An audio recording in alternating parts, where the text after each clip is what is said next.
Pronto. Então, boa noite a quem não está cumprimentado ainda. Vamos aqui para o retorno de nossas atividades do Estudo do Livro dos Médiuns. Vamos acompanhar aqui o Alcimar, que vai fazer para nós a peça inicial. Vai, Alcimar.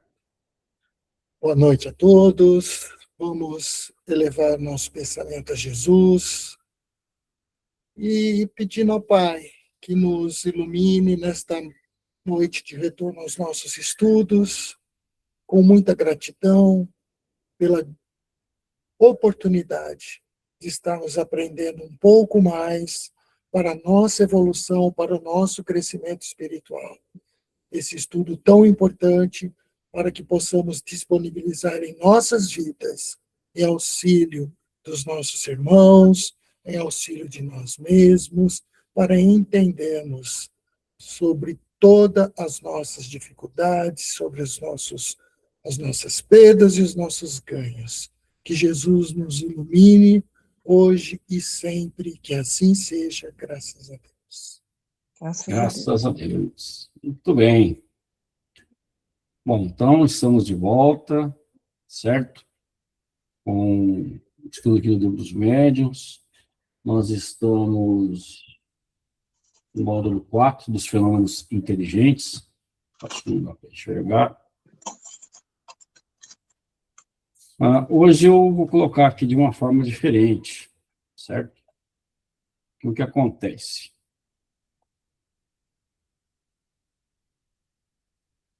Nós fizemos um estudo mais detalhado das questões das manifestações físicas, detalhamos cada fenômeno, a teoria, etc. E aí entramos nos fenômenos inteligentes. Então, o último estudo nosso, tratamos o quê? Da natureza das comunicações, reforçando a diferença das manifestações físicas e das inteligentes, as formas como os espíritos podem se manifestar, quando demonstram inteligência, quando ela avança para uma comunicação. E depois os tipos de comunicações. E aí, a gente passa a tratar dos fenômenos inteligentes que possibilitam comunicações. Aí tem um capítulo para sematologia e tipologia, um capítulo para pneumofotografia e pneumatofonia, e outro para a psicografia. Mas aí, estudando material, resolvimos elaborar o material de uma vez só. Então, de maneira que a gente consiga estudar os fenômenos todos hoje. Se der tempo, a gente prossegue no nosso cronograma, certo? Bom, voltando aqui temos os capítulos do Livro dos Médiuns, né, que compõem aí o Livro dos Médiuns, a divisão que temos feito para estudá-lo. Primeiro nós fizemos o módulo 1, noções preliminares, onde fez ali a introdução, apresentei o Livro dos Médiuns, o caminho histórico até que Kardec chegasse até o Livro dos Médiuns. Depois, né, as aulas abordando ali os capítulos da primeira parte, uma aula do que não existem espíritos, 2 aulas do maravilhoso sobrenatural, onde ele aborda também a questão dos milagres, uma outra aula que é sobre o método, para estudo da doutrina e sistemas. Depois, passamos ao módulo 2, que apresenta, em linhas gerais, os 2 tipos de fenômenos, os físicos e os inteligentes. Então, primeiramente, abordando como é que os espíritos atuam sobre a matéria. Depois, apresentamos as manifestações físicas e as inteligentes. E apresentou a teoria das manifestações físicas, mas, como a gente viu, serve para todos os fenômenos, em linhas gerais. Depois, entramos aqui no terceiro conjunto de aulas, né, ou no nosso terceiro módulo, e abordamos detalhadamente os fenômenos de manifestações físicas, do capítulo 5 ao 9. E agora entramos nos inteligentes, do capítulo 10 ao 13. Então, para isso, vamos fazendo aqui um passo a passo. Então, para relembrar, primeiro, Então, as manifestações de espíritos, certo? Primeiramente físicas, quando elas passam a ser inteligentes e quando elas possibilitam que tenhamos comunicações. Então, as físicas traduzem fenômenos sensíveis, como ruídos, movimento, deslocamento de objetos, né? Ou também manifestações visuais e aparições, que quando não transmite uma ideia física, né? É física. Depois, quando passam a revelar um pensamento, comportem um sentido, que não seja, né, um simples movimento qualquer, mas que transmite alguma coisa, ou um ruído, e que isso demonstre que obedece a uma vontade, é uma manifestação inteligente, e ocorre em todos os graus. Então, mesmo as manifestações que começam físicas, os ruídos, barulhos, o movimento de objeto, transporte, as aparições, se elas transmitem, se revelam que há por trás dela um pensamento, uma ideia, ela passa a ser inteligente. Então, os fenômenos são os mesmos. Apenas, dependendo do ponto que estamos observando, ele passa a questão de ser um fenômeno inteligente. Tá? Mas, o fato de demonstrar que há inteligência ainda não significa que a gente possa fazer muita coisa com isso. Então, para que eu possa ter alguma utilidade com essas manifestações, é necessário que elas passem a ser comunicações, que são o quê? Uma troca seguida de pensamentos entre o ser humano e os espíritos. Troca de pensamentos, uma conversa, a troca de ideias. Tá? Então, um mero objeto que a gente pergunte, saberia ser uma forma de comunicação, por sim, por não, o que seja, mas só responde alguma coisa ou outra, não há uma troca de ideias, não traz comunicação. Mas não é uma manifestação puramente física, ela é inteligente. Então, nós podemos observar que os fenômenos passam, né, por essa sequência para nos trazer aqui as comunicações. Bem, nós estudamos, então, os fenômenos físicos, como eu disse, as manifestações espontâneas, né, físicas espontâneas, onde foi dada a teoria das manifestações físicas, as evocadas, aliás, nas evocadas é que foi a teoria das manifestações físicas e um capítulo específico para as manifestações espontâneas, que é aquela que ocorre sim que a gente quer. O fenômeno de transporte, as aparições, a bicorporidade, a transfiguração, o laboratório do mundo invisível, os locais assombrados. Então, fenômenos materiais. E aí passamos aos inteligentes. Deu a diferença de quando ele é meramente inteligente, quando ele passa a ser uma comunicação, e depois os tipos de comunicações, né? Grosseiras, frívolas, sérias ou instrutivas. Agora, quais fenômenos, qual o nome dos fenômenos que possibilitam que a gente consiga ter comunicação com os espíritos? Então, nós temos a tipologia, que é a linguagem de batidas, sematologia, linguagem de sinais, escrita direta, ou pneumatografia, uma escrita que aparece sem uma ação humana objetivamente ali, médio escrevendo. Pneumatofonia ou voz direta, uma voz que aparece, né, se ouve, seja dentro de si mesmo ou externa, com todo mundo ouvindo, sem a produção de um humano falando. Psicografia, que é a mão humana escrevendo, Kardec não aborda aquilo que chamamos aqui, no caso, de psicofonia. Mas ele coloca, quando vai tratar do tipo dos médios, o médium falante.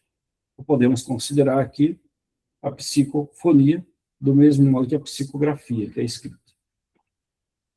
Primeiramente, né, seguindo a sequência aqui dos capítulos que Kardec nos traz, o capítulo da sematologia e da tipologia. Então, a tipologia foi o primeiro sistema de comunicação abordado por Kardec.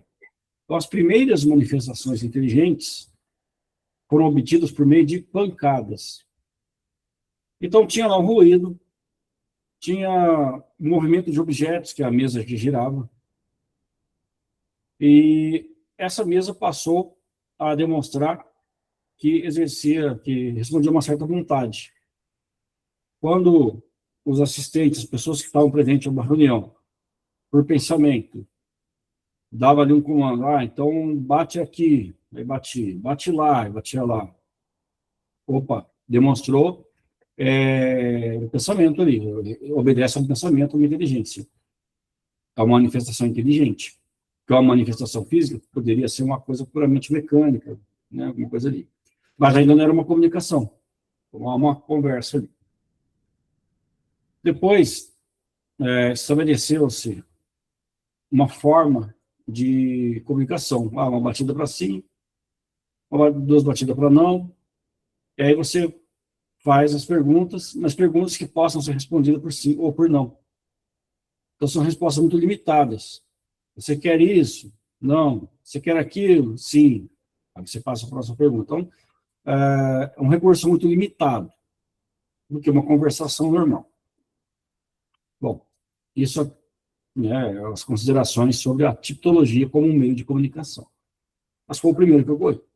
Elas ocorreram de dois modos. Deixa eu travei aqui. Tá.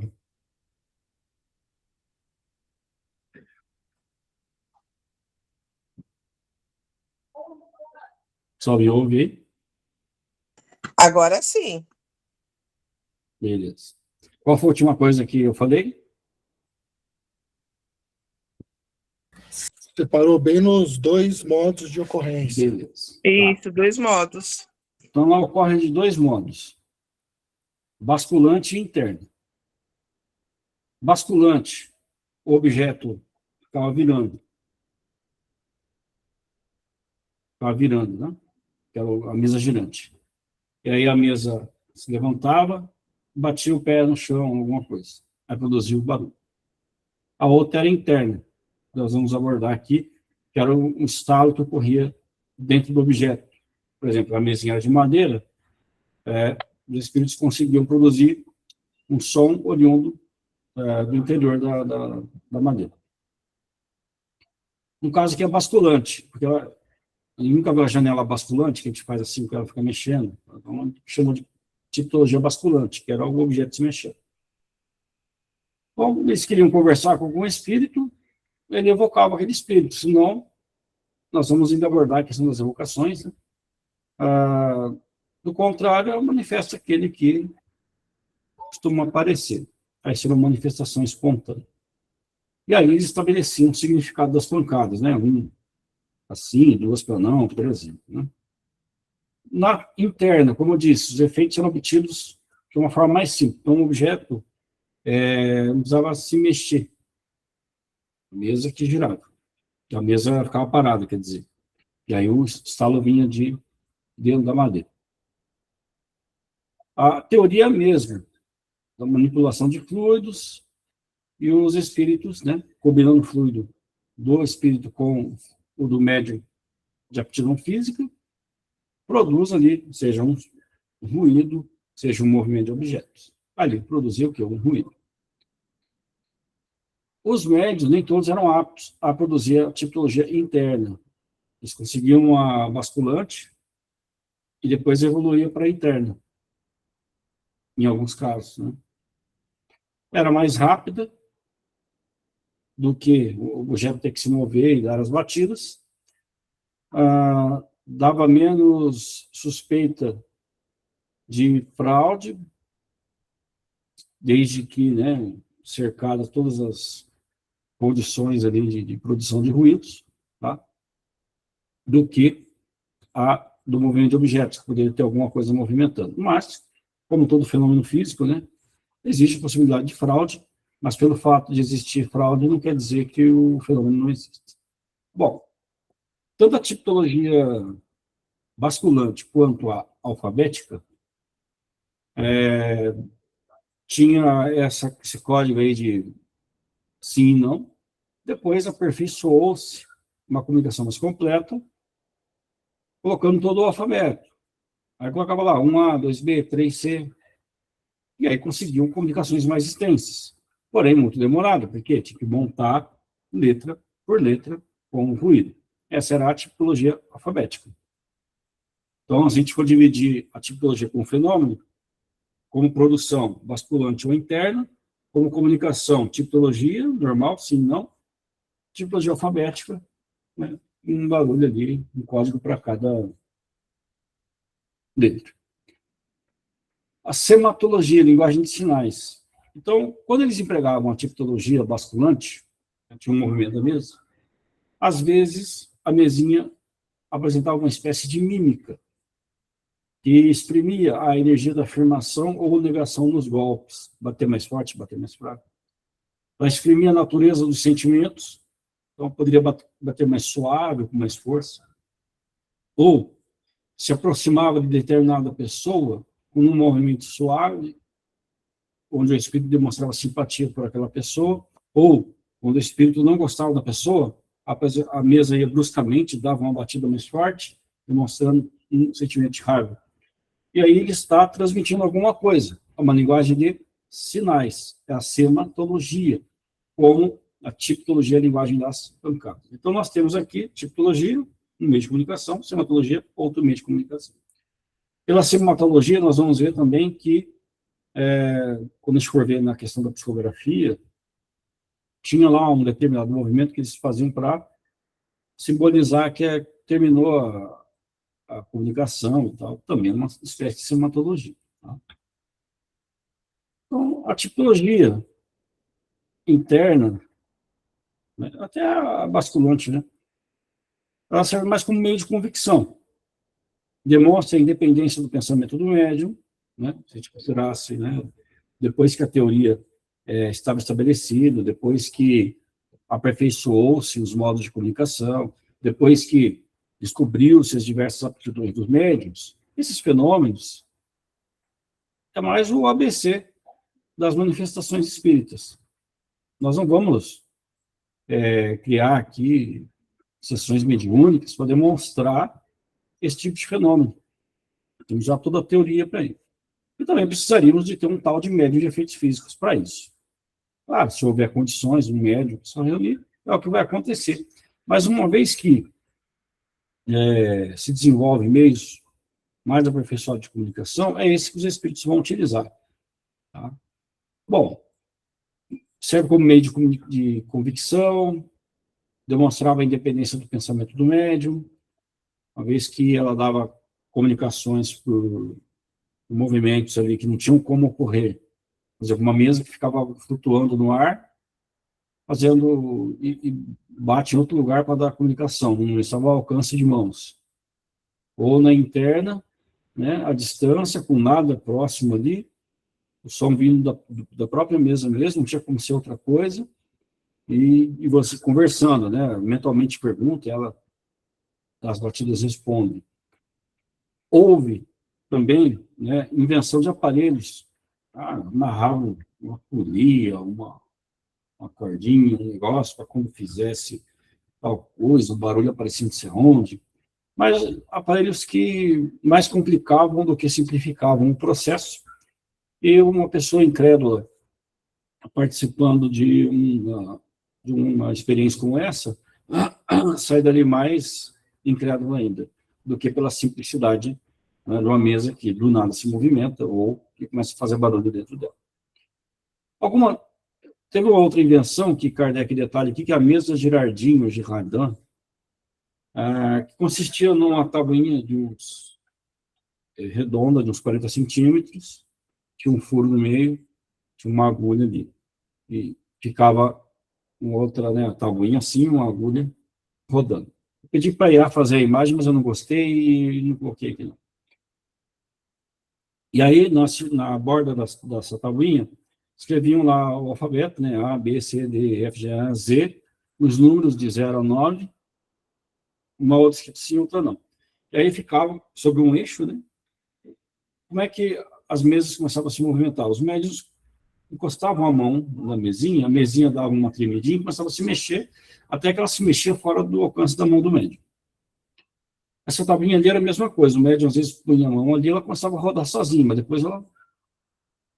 E aí ela girava e parava na letra desejada, na marcaçãozinha lá da agulha. E aí ia ficando mais rápido o processo, né? Se essa mesinha ficasse rodando sem contato da mão do médico, tudo sozinho, teria menos suspeita. Se tivesse a mão lá, ele podia, por algum movimento muito habilidoso, fazer ela rodar. Então, teria que analisar bem o processo. Uma outra coisa sobre a tipologia é que os espíritos que se comunicavam por ela. Então, aí deu uma ideia errada de que espíritos superiores não se comunicavam pela tipologia. Errado. Os espíritos se comunicam com as ferramentas que têm à disposição. Eles conseguiram comunicações sérias, comunicações, inclusive, instrutivas com a tipologia, inicialmente. Aperfeiçoando os processos, passaram a utilizar o melhor processo. Por quê? Visto que isso aí tem muita proximidade com a manifestação física, né? E a produção de manifestação física é mais próxima dos espíritos mais materiais, mais inferiores. Mas eles são utilizados como instrumentos, podiam estar recebendo a ordem dos espíritos superiores na movimentação. Então, os espíritos superiores se comunicam, sim, pela tipologia. E os espíritos batedores, esses assim classificados, seriam aqueles que causam importunações através das manifestações físicas. Esses, se considerarmos a classe, na terceira ordem, que tipo de comunicações teriam? Nada muito séria, nada muito objetivo, não conseguiria muita informação útil com eles, apenas na classificação dos espíritos mesmo. Tá? Mas esses fenômenos, como fenômeno, serviram, né, a Kardec, por exemplo, no início, mas depois, aperfeiçoados os processos, né, deixaram de ser utilizados, porque como fenômeno já tinha ensinado o que tinha que ensinar. E agora nós temos que passar apenas a teoria, saber dessas possibilidades, e essa base é muito importante para que a gente prossiga nos assuntos posteriores, que são os médiums, o desenvolvimento dos médiums, formação mediúnica, a prática mediúnica em si.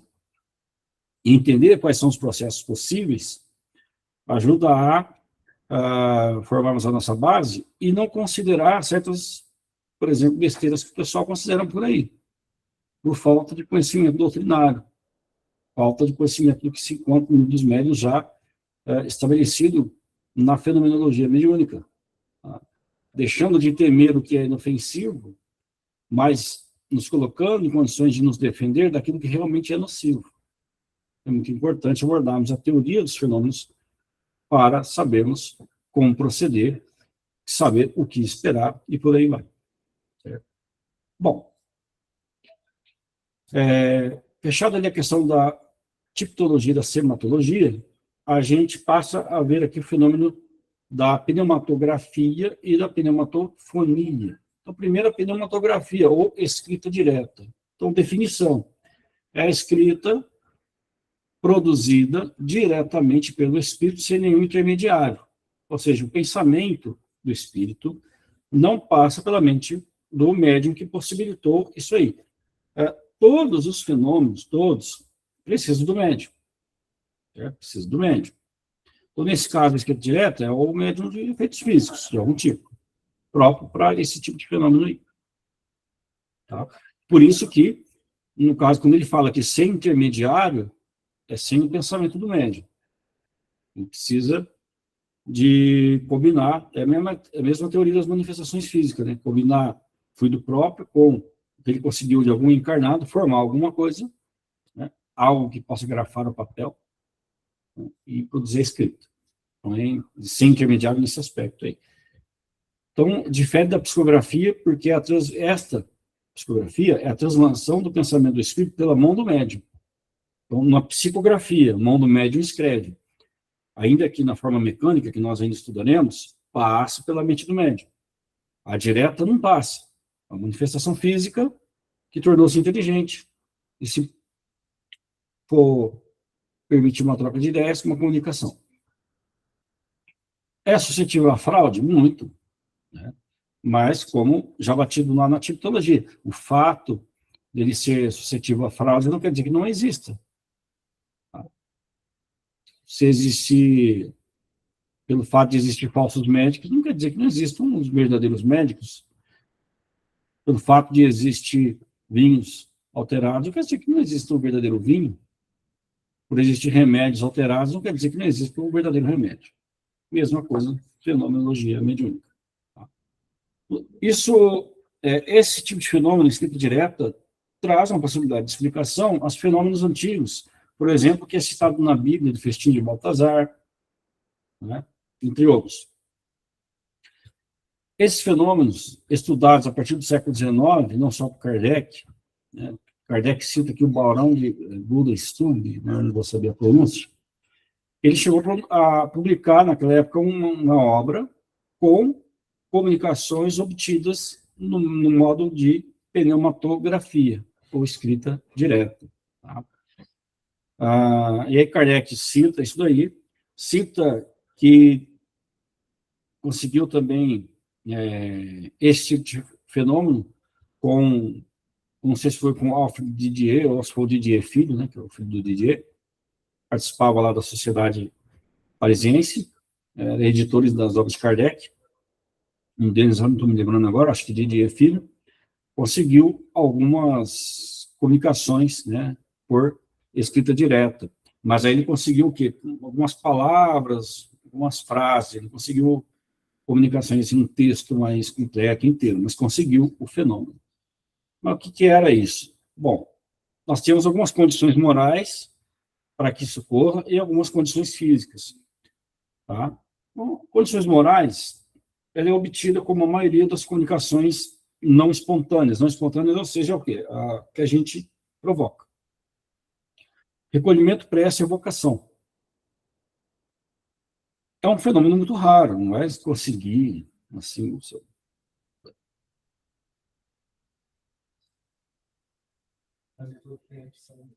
só me ouve aí de novo.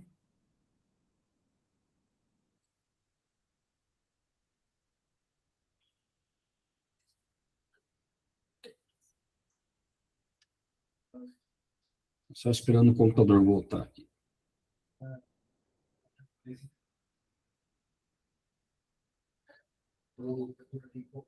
Deixa na minha mão que eu já ver se atualizou. Acho que voltou ao normal. Bom, as comunicações, como todas, a gente precisa de recolhimento e prece se quisermos boas comunicações, com bons espíritos. Não é diferente com a escrita direta, ainda mais com um fenômeno tão incomum, tão raro. Aqui ele cita esse caso que é do Didier. Né? Alguns conseguiram em igrejas, sob túmulos, estátuas de algumas pessoas, tal, mas o local só influi por favorecer recolhimento e prece. Maior concentração mental pode ser conseguida em qualquer lugar. Desde que, estas duas condições, se esteja nas condições morais exigidas, qual é recolhimento, prece e vocação, e se disponha da necessária faculdade mediúnica, que é a condição física. Tá? Então, as condições materiais, médium de aptidão física, nós vamos ver nas aptidões mediúnicas uma aptidão especial para a escrita direta. Muitas vezes, acreditava-se que eles tinham que colocar o papel junto com um lápis ou uma caneta, alguma coisa assim, um material escrevente.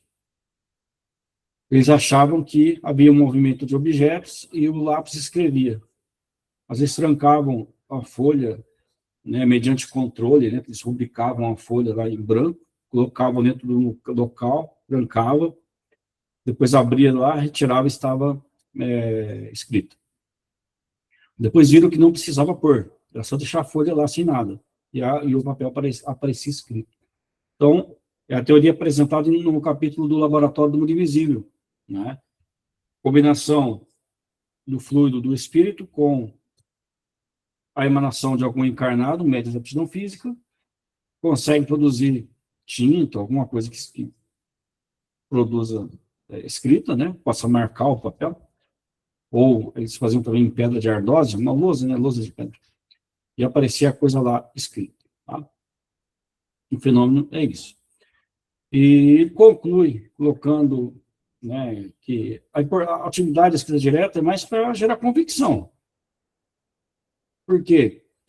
Não é possível, dada a raridade, do fenômeno, as dificuldades para se consegui-lo, não é possível estabelecer uma permuta regular de troca de ideias ali, né? Conversação. Tá? Então, acaba se limitando ao quê? Com meio de convicção.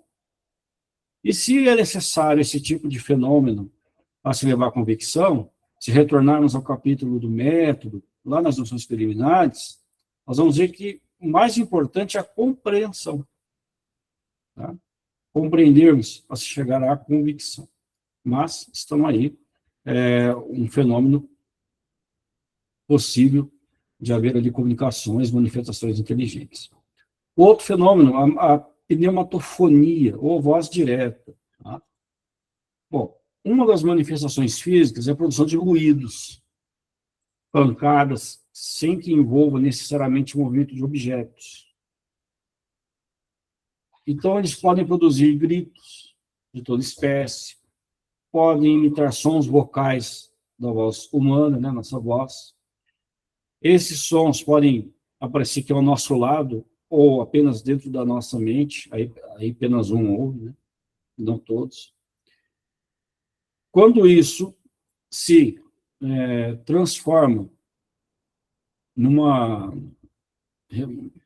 pode se transformar numa troca de ideias, vem uma ideia, uma frase completa, assim, aí ela pode ser considerada uma pneumatofonia. Tá? Um exemplo de caso, o fantasma da senhorita Clairon, que Kardec cita na Revista Espírita, de fevereiro de 1858, que ela tinha um homem lá que gostava dela, mas ela nunca deu atenção. Ela era música, ou se o termo correto seria musicista, um artista, mas ela não, foi rejeitado, né? Morreu, e passou a perseguir ali por onde ela estivesse, produzindo sons. Então, sempre numa determinada hora do dia, vi uns gritos, assim, bem... em que incomodavam bastante, certo?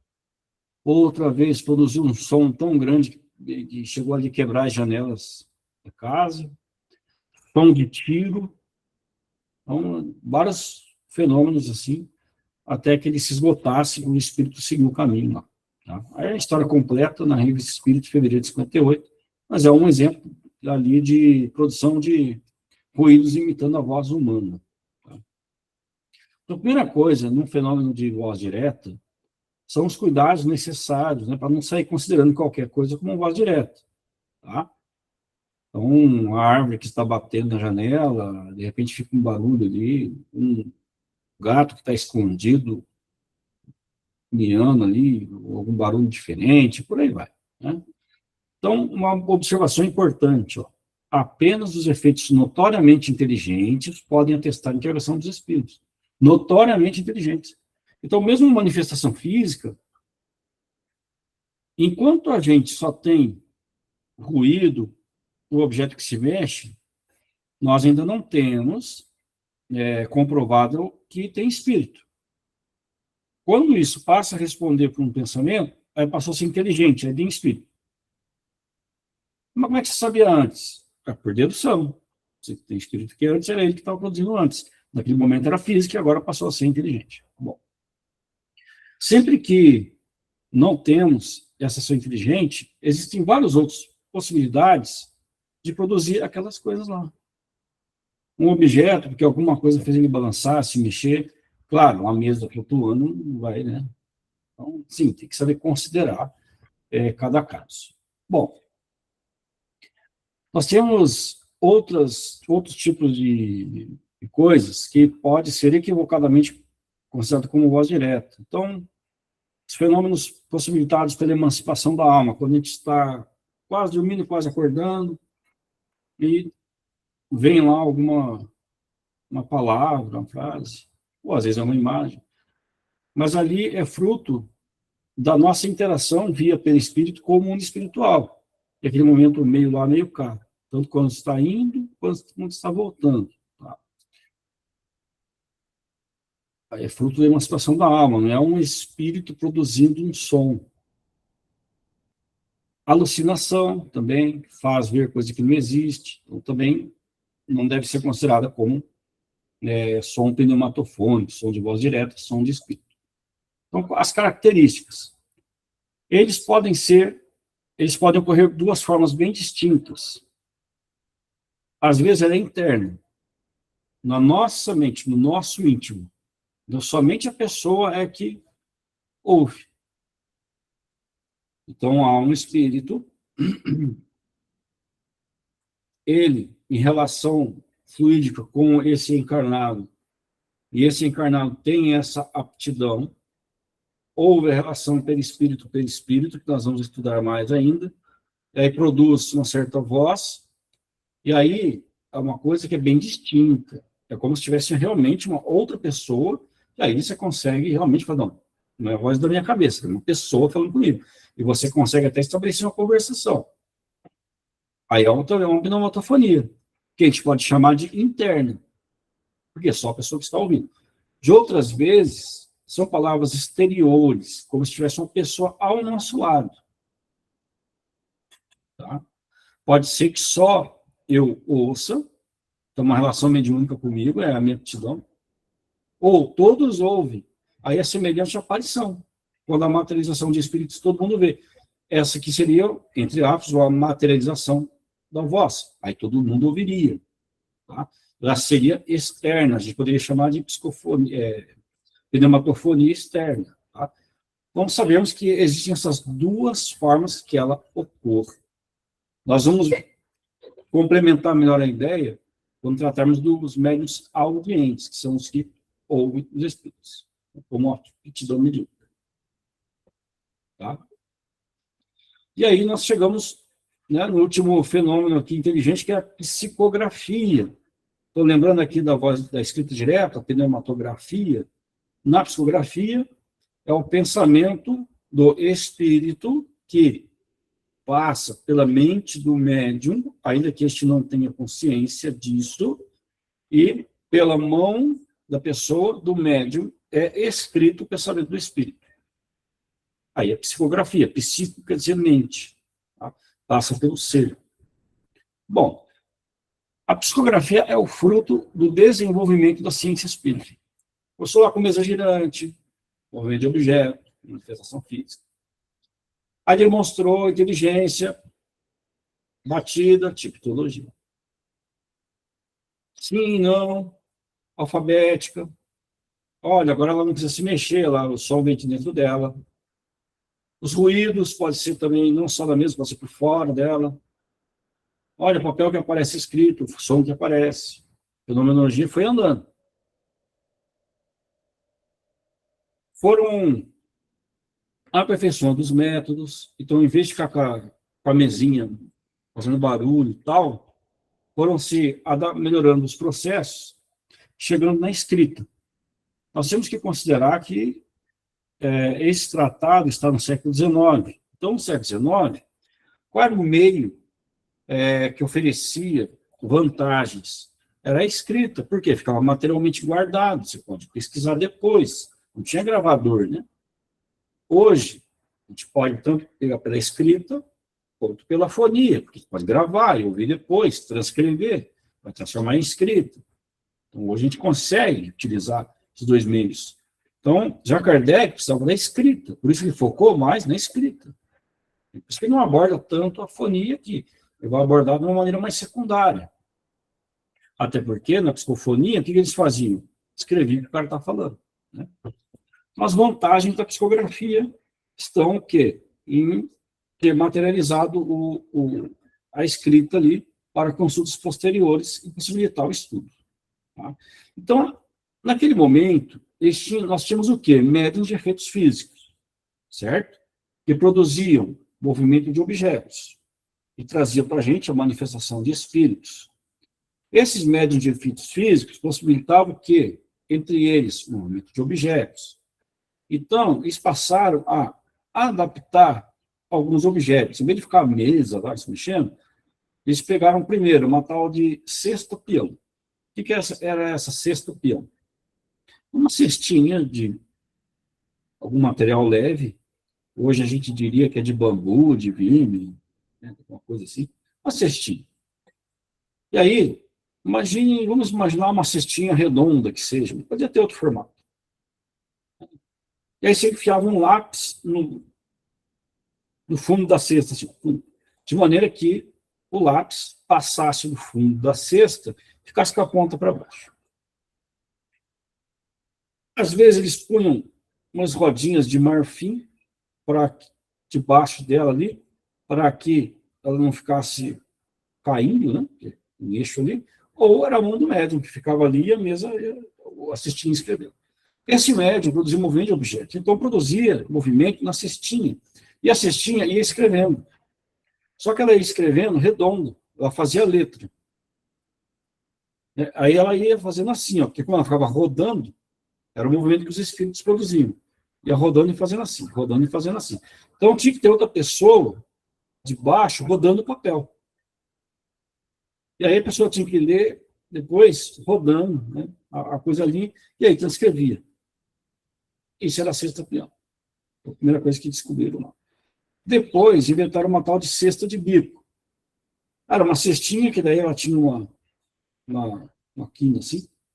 Aí enfiava um lápis ali, em 45 graus, duas rodinhas de marfim embaixo, para apoiar, né, ela ficar plana, ou o médium sustentava ali, mas deixava ela ali.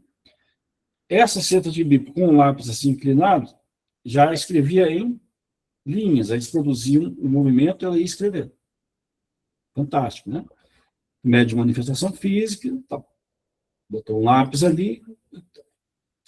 Quando ela terminava de escrever, ela fazia algum movimento com a cesta, que indicava com a folha, que queria outra folha, ia parar de escrever, que era um sim, que era, sei lá, alguma coisa. Né? É uma sematologia no meio do processo. Tá? Depois foram adaptando outros objetos. Fizeram, por exemplo, qual era o objeto que eles utilizavam? Era uma mesinha que tinha uns 3 pés, tampo redondo. Aí fizeram uma mini mesinha, um lápis num dos pés. Depois inventaram uma tabuinha triangular, oval, retangular, de qualquer, que adaptava um lápis. Mas o fato em si é que eles adaptavam um lápis em alguma coisa que dava para se mexer. O objeto mais leve facilitado, né? Produção. Quando a escrita era obtida por esses objetos, Kardec chamou de psicografia indireta. Depois, descobriram que esses médios de efeitos físicos, que produziam os movimentos de objetos, na mesa, adaptando os objetos, lapisinho na ponta, descobriram que eles tinham uma aptidão que, se eles pegassem eles mesmos o lápis, o braço sofria um pequeno tremorzinho e passava a escrever sozinho. Que era o médium mecânico que nós vamos ver no médium psicográfico. Tá?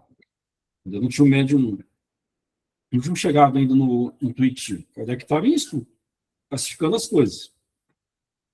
Devia ter, mas não estava catalogado. Né? Bom, quando o médium ele pegava o lápis, a mão dele escrevia, ele não tinha consciência do que escrevia, assim como uma cesta se mexendo, ele não sabia o que estava sendo escrito. Essa foi a chamada psicografia direta. Tá? Então, indireta é aquela que era uma manifestação física que passou a ser inteligente, passou a ser uma comunicação. Era pela escrita com algum objeto adaptado. Quando eliminava-se o objeto e o médium mesmo pegava o lápis, psicografia direta. Bom, tá? Então, a psicografia poderia ser direta e indireta. Então, só para a gente saber que é possível, se tiver um médium de aptidão física, movimento de objeto, é possível conseguir escrita por algum objeto adaptado, né, se tiver um médium para isso. Só que para que vai fazer um processo tão lento se nós temos outros mais aperfeiçoados? Bom, os médios que produzem a psicografia. Então, aqueles que produzem movimento de objetos costumam ter aptidão para a psicografia, que nós vamos chamar de mecânica. a função do objeto nas manifestações é um acessório. Tá? E Kardec utiliza ali 1 ou 2 parágrafos, né, para abordar bem a função do objeto como instrumento. Por quê? Existiu uma teoria chamada dos médiuns inertes, que era o quê? Alguns defensores da ideia achavam que o espírito podia mediunizar a pessoa, e aí a pessoa escrevia. Mas, mediunizando a pessoa, ela pode misturar as ideias dela. Então, eles acreditavam que eles podiam mediunizar o objeto.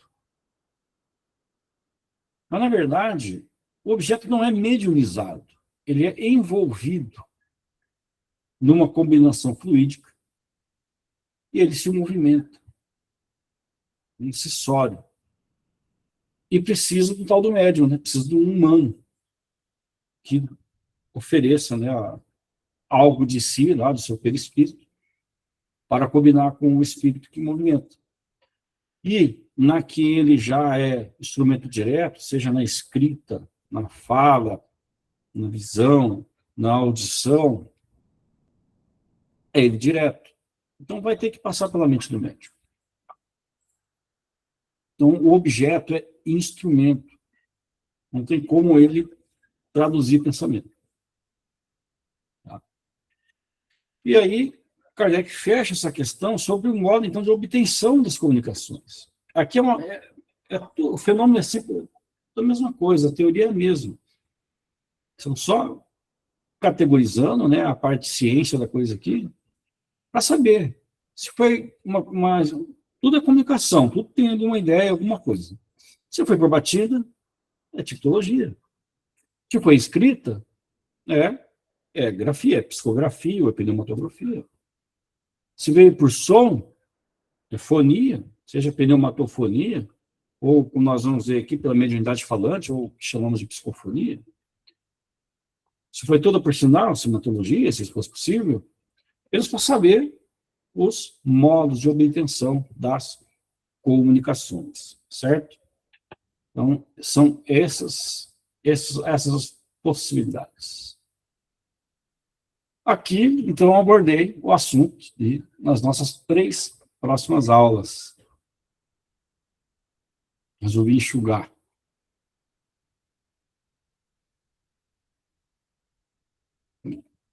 Isso significa 0 dúvidas, é isso?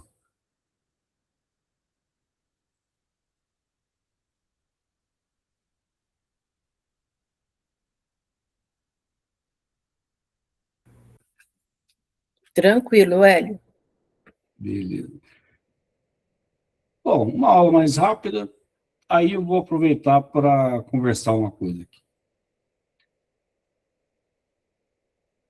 Mas aí eu encerro a gravação e aí a gente entra na conversa. Só para tratar dos próximos assuntos. Dúvidas sobre a aula? Perguntas? Comentários? O que eu vou abordar depois é mais para o ano que vem.